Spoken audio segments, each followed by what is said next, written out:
అందరికీ నమస్కారం. ఈరోజు కథ పేరు ఆ రెండు ఇళ్లలో నా ఇల్లేది. నీ బొమ్మలింకా ఇక్కడ ఎన్నాళ్ళుంచుతావు? మీ ఇంటికి తీసుకెళ్ళు. ఆ చీరలు కూడా ఇక్కడుంచి ఏం ఉపయోగం అన్నది వసుంధర తల్లి. నీకు తెలుసు కదమ్మా, నేను ఉమ్మడి కుటుంబంలో ఉంటున్నాను.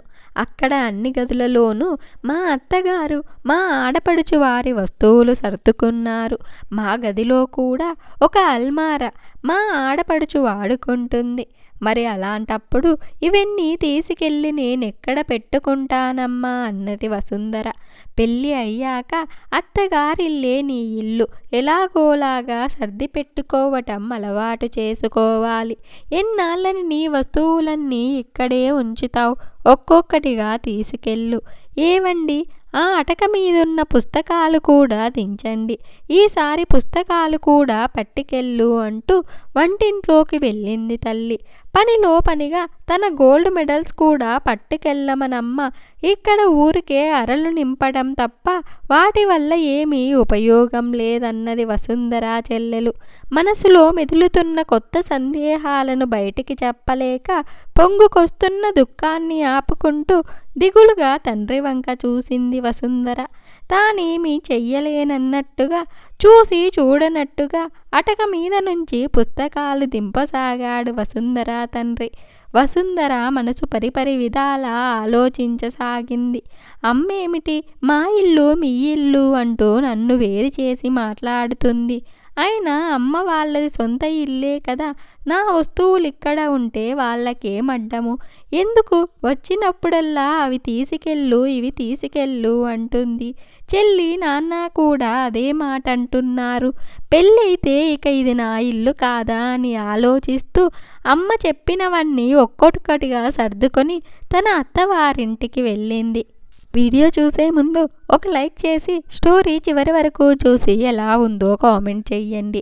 మీరు చేసే ఒక లైక్, ఒక కామెంట్ వలన మరిన్ని ఇంట్రెస్టింగ్ వీడియోస్ చేయాలనిపిస్తుంది. అత్తగారింట్లో సామాన్లు సర్దుతూ, ఏవండి, మన గదిలోని ఈ అల్మారా కాస్త ఖాళీ చేసి అందులోని మీ చెల్లెలు సామాన్లను తన గదిలో పెట్టుకోమని చెప్పరు. అప్పుడు నేను మా ఇంటి నుంచి తెచ్చినవి సర్దుకుంటాను అని అడిగింది. అదేదో నువ్వే చెప్పన్నాడు మోహన్. అటుగా వెళ్తూ ఈ మాటలు విన్న వసుంధర అత్తగారు, మా అమ్మాయికి పెళ్ళైనా పుట్టింట్లోనే ఎందుకు ఉంటుంది అన్న సందేహాన్ని ఇలా వ్యక్తపరుస్తున్నావా అని అడిగారు కోపంగా.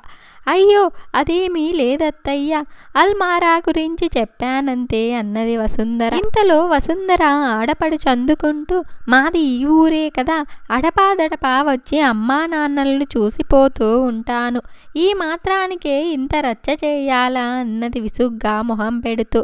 అడపాదడపా అంటూ ఎప్పుడూ ఇక్కడే ఉంటున్నావు. నువ్వు ఉండటం కోసం నన్ను ఉండనివ్వట్లేదు.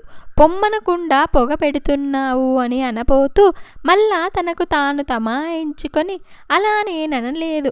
ఇది నీ పుట్టిల్లు. ఎప్పుడైనా వచ్చి ఉండే హక్కు నీకుంటుంది. కాకపోతే మా గదిలో ఉన్నదే 3 అల్మారాలు. అందులో కూడా ఒకటి నువ్వే వాడుతుంటే నా వస్తువులకు చోటు చాలటం లేదు. ఇవాళ మా ఇంటి నుంచి నా బొమ్మలు, చీరలు, పుస్తకాలు తెచ్చుకున్నాను. అవి సర్దుకోవటం కోసం ఆ అల్మారా కావాలని అడిగానంతే అన్నది వసుంధర. నా కూతురు వస్తువులన్నీ ఇక్కడే ఉన్నాయి. ఏవో కొన్ని మాత్రమే అత్తగారింటికి పట్టుకెళ్ళింది. నువ్వు అలాగే చెయ్యి. అన్నీ మీ పుట్టింట్లో ఉంచుకొని అవసరమైనవే తెచ్చుకో. అప్పుడు రెండూ కూడా అక్కర్లేదు. ఎంచక్క ఒక్క అల్మారాలోనే అన్నీ సర్దుకోవచ్చన్నారు అత్తగారు. సరే అంటూ తల ఊపింది వసుంధర. తల ఊపిందే కానీ మనసులో ఏవో ఆలోచనలు. మనసంతా భారంగా ఉంది. బరువు దించుకోవాలంటే డైరీ రాయాలనిపించి ఆ రోజు రాత్రందరూ పడుకున్న తర్వాత తన డైరీలో ఇలా వ్రాసుకుంది. ఇప్పటి వరకు నాకు 2 ఇళ్ళున్నాయని ఎంతో సంబరపడ్డాను. 2 చోట్ల నాకు హక్కుందని అనుకున్నాను. 2 కుటుంబాల ప్రేమను ఆస్వాదించే అదృష్టం నాకు మాత్రమే దక్కిందని మురిసిపోయాను. నేనేమి చేసినా చెల్లుతుంది అనుకున్నాను. ఏదైనా స్వతంత్రంగా అడగవచ్చు అనుకున్నాను. కానీ ఇవాళే తెలిసింది నా ఇంట్లో నా వస్తువును పెట్టుకోవటానికి కూడా నాకు స్వతంత్రం లేదు అని. పేరుకు నాకు 2 ఇళ్ళు ఉన్నా ఈ 2 ఇంట్లలో ఏ ఒక్కటి నాది కాదు. మరి నా ఇల్లేది? నా బొమ్మలు ఎక్కడ పెట్టుకోవాలి? నా పుస్తకాలకు చోటేది? ఇన్నాళ్ళు మనం అని విని ఇప్పుడు నువ్వు మేము, మీరు మేము అని వింటూ ఉంటే కొత్తగా ఉంది. నాకంటూ ఒక ఇల్లుంటే బావుండు అని ఆశగా ఉంది. ఎందుకొస్తున్నాయి ఈ కన్నీళ్ళు? ఆగవా అని రాస్తూ మెల్లగా కుర్చీలో వెనక్కు వాలింది కన్నీళ్లను తుడుచుకుంటూ. ఇంత మంచి కథను మనకు అందించిన రమ్య గారికి ధన్యవాదాలు. నా వీడియో కనుక మీకు నచ్చినట్లయితే ఒక లైక్ చేసి స్టోరీ ఎలా ఉందో కామెంట్ చేయండి. నా ఛానల్ సబ్స్క్రైబ్ చేయకపోతే వెంటనే సబ్స్క్రైబ్ చేసుకోండి.